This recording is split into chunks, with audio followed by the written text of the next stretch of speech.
Hi, and welcome back to Wise Neighbor. Because it's the month of October, we are discussing fear. So last week we had the video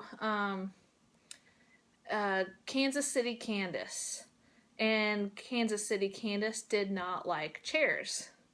That was a kind of an irrational fear, but some people have very irrational fears. I have here a list of top fears of children in the USA. So number 10 is death. That's a reasonable fear, yes. Poor grades. Fail. Parents arguing is number 8. I know that there's a lot of divorces out there, and I can see why parents arguing can make kids kind of uneasy. Failing a test.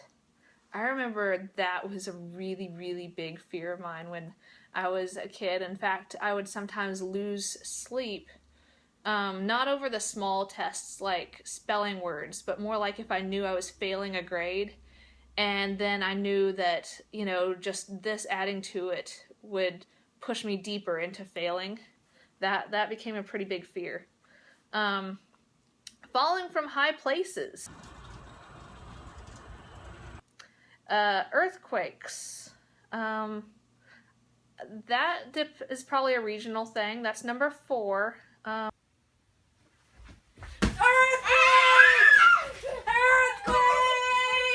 Bombing attacks is number 3 on the list. I can see why. I mean, we're being taught what to do in bomb attacks, so I can see why that would bring some fear there. Number 2 is being hit by a car or truck. Yeah, that sounds like something common. I've never been in that big of a car wreck. My kids have never been in a car wreck, but I can see that can be something kind of scary. And then the number 1 thing that is a fear in the children in the United States is not being able to breathe. I've heard of that. I've heard a lot of kids are kind of scared of being afraid that they can't breathe, that they have nightmares about that. What they did not list on the top 10 list, and where is that? Here it is being afraid of a chair. Now that sounds very irrational, but believe it or not, this very chair, my son was scared to death of it when he was little. He loved it during the daytime. It was his best friend. He took it into every room with him. He sat on it watching movies. He would play near it. He stepped on it whenever he needed to go somewhere high. But then when it came to be nighttime and we would turn off the lights and we would start to step out, and he would just scream. He'd go, "Ah!" And we'd run back in there, and we would say, "What's the matter? What's the matter?" And he would say, "Ghost, ghost." And he would point to this chair. And we would take it out of the room. We would lock it in the closet, whatever. But then when he was old enough to tell us what was wrong, we'd be like, "What happened? Why were you scared? Why were you screaming all the time?" And he would not tell us anything, but when his sister was born, I overheard him he would tell her that when it was nighttime, the chair turned into a ghost. He no longer has that fear, but I thought that was kind of interesting that he developed that on his own, and I was thinking, please don't tell your sister that.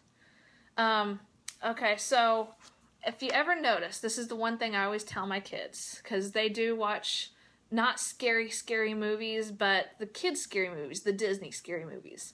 And I always tell the kids, do you know the one thing that they never do in these scary movies that they should be doing whenever they're scared? They never pray.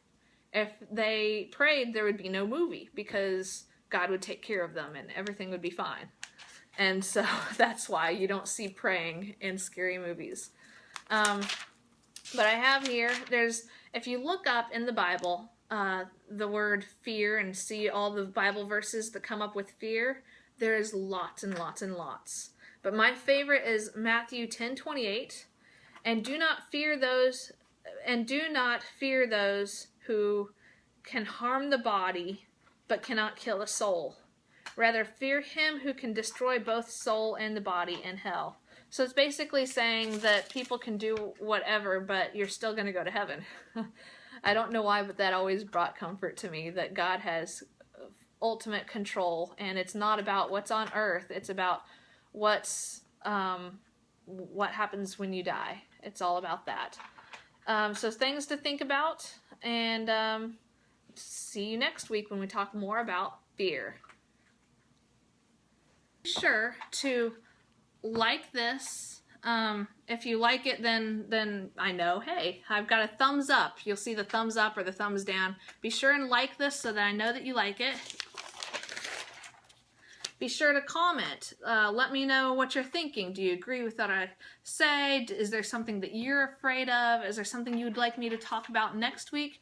Be sure and comment so I can never run out of things to talk about, because that's why I'm here. You're listening to me so that we can talk. So be sure to comment. Let me know what's on your mind. Subscribe. You gotta click the subscribe button that's down below. That way, whenever I have a new video, it'll pop up telling you, hey, there's a new video. You should probably watch it. And then lastly, share. If you like this, share it with your friends so that they can get on this too. All right, thank you, and I'll see you next week.